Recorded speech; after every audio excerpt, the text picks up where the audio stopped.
Ok, fait que le premier rituel, selon moi, que je trouve vraiment le plus important, c'est le témoignage. C'est-à-dire lorsque tu témoignes qu'il n'y a pas de Dieu que Allah et que le prophète Mohammed, c'est son messager. Le témoignage est vraiment le plus important pilier, disons, de l'islam, parce que tu es en train de témoigner qu'il n'y a qu'un seul Dieu. C'est vraiment une soumission à Dieu. Parce que l'islam veut dire quoi?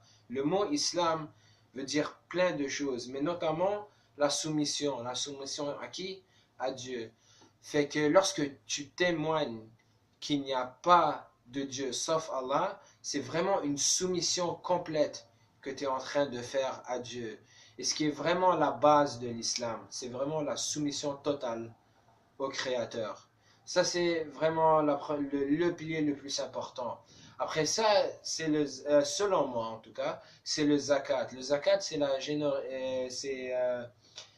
le partage, c'est la générosité, excusez. Ce qui demande le zakat, c'est que tu donnes à peu près 2%, je crois 5% de ton salaire aux pauvres. Ça, pour moi, c'est vraiment important parce que ce que tu es en train de faire, c'est que tu es en train d'aider une communauté avec toi. Tu es en train d'aider les gens, la communauté, tout le monde, tout le monde alentour. Fait que ce que ça fait, c'est que ça n'affecte non seulement toi, mais les gens autour de toi. Fait que ça, pour moi, ça, c'est vraiment important parce que ça montre vraiment le message de l'islam, qui est vraiment la paix et la générosité, qu'il faut toujours donner. Il faut toujours donner aux pauvres, toujours les nourrir, les donner de l'argent, les donner des vêtements, les habiter, tout faire pour les pauvres. Fait que vraiment, pour moi, eux deux, le témoignage et le zakat, c'est vraiment eux deux les piliers les plus importants.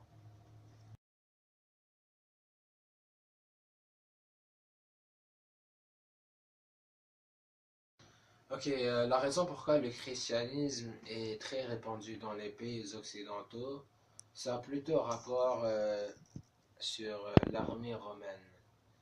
C'est que c'est l'armée romaine qui occupait et qui gouvernait ces pays-là.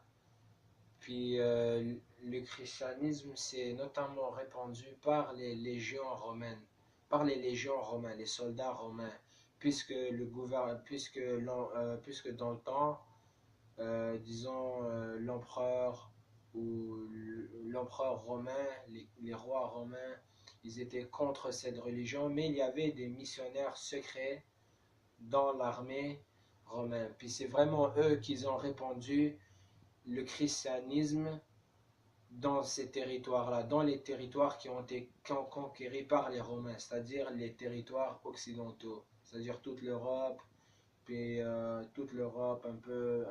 partie de l'Asie, puis toutes les régions aux alentours. Tandis que dans le Moyen-Orient, en Afrique et un peu plus à l'est, l'armée romaine n'a jamais atteint ces territoires-là dans le temps du durant cette période du christianisme.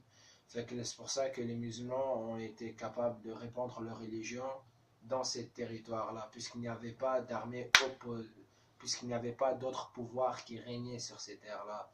Tandis que dans les pays occidentaux, c'était les Romains, puis c'est eux qui ont propagé le christianisme dans ces territoires-là.